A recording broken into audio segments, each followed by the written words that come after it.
এশিয়ার দক্ষিণাঞ্চলের বিভিন্ন দেশে বন্যা আর ভূমিধসে অনেক অঞ্চল লণ্ডভণ্ড হয়ে গেছে। চলতি বছরের টানা মৌসুমি বৃষ্টি ও ঝড়ের কারণে কয়েক বছরের মধ্যে ভয়াবহ বন্যার কবলে থাইল্যান্ড, ইন্দোনেশিয়া, মালয়েশিয়া ও শ্রীলঙ্কা। এতে এখন পর্যন্ত মারা গেছেন প্রায় ৬০০ মানুষ, নিখোঁজ সহ ক্ষতিগ্রস্ত হয়েছেন লাখ লাখ মানুষ।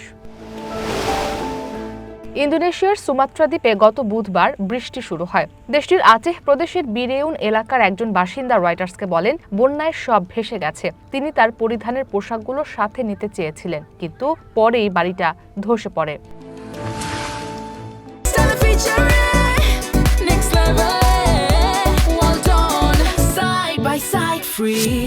শনিবার পর্যন্ত ইন্দোনেশিয়ায় বন্যায় ৩০০ জনের বেশি মারা গেছেন, তলিয়ে গেছে হাজারের বেশি ঘরবাড়ি, ধ্বংসস্তূপে পরিণত হয়েছে অনেক এলাকা। দেশটির দুর্যোগ ব্যবস্থাপনা সংস্থা জানায়, সুমাত্রায় এখনও নিখোঁজ রয়েছেন ৩০০-র বেশি মানুষ।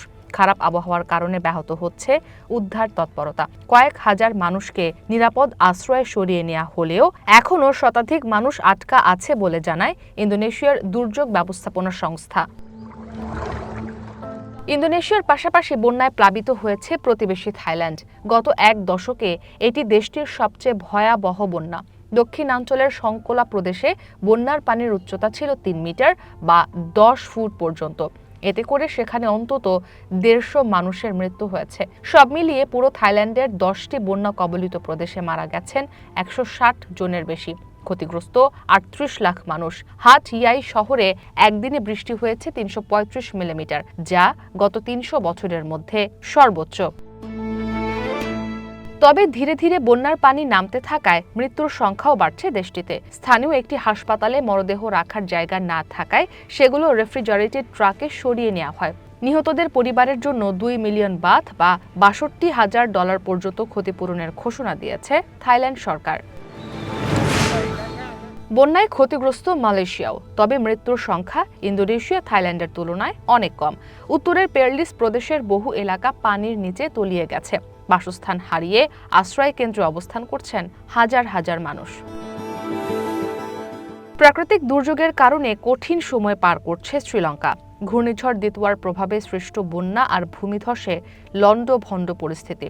জারি করা হয়েছে জরুরি অবস্থা। ধ্বংস হয়েছে ১৫,০০০-এর বেশি ঘরবাড়ি। আশ্রয় কেন্দ্রে আছেন ৭৮,০০০-এর বেশি মানুষ। দেশটির অন্তত ১/৩ এলাকায় বিদ্যুৎ ও বিশুদ্ধ পানির সংযোগ বিচ্ছিন্ন। এবারের বন্যায় মৃতের সংখ্যা বেড়ে দাঁড়িয়েছে ১৩২ জনে। নিখোঁজ রয়েছেন কমপক্ষে ১৭৬ জন। বন্যা কবলিতদের উদ্ধার তৎপরতায় অংশ নিয়েছে দেশটির সেনা, নৌ ও বিমান বাহিনীর সদস্যরা। এদিকে ঘূর্ণিঝড় দিতওয়ার কারণে শুরুতে রেড অ্যালার্ট জারি করা হয় তামিলনাড়ু ও পুদুচেরিতে। পরে জানানো হয় এটি উপকূল ঘেঁষে বেরিয়ে যাবে, স্থলভাগে আঘাত হানবে না। তবে গত দুদিন ধরেই ঝড়ের প্রভাবে বৃষ্টি ও দমকা হাওয়ার তীব্রতা বেড়েছে, ফলে বাতিল হয়েছে বহু ফ্লাইট। ঘূর্ণিঝড় এগিয়ে আসার সাথে সাথে ক্ষয়ক্ষতির আশঙ্কা বাড়ছে বলে জানায় আবহাওয়া বিভাগ। ইসরাত মুক্তি, ওয়ান ইন্টারন্যাশনাল ডেস্ক।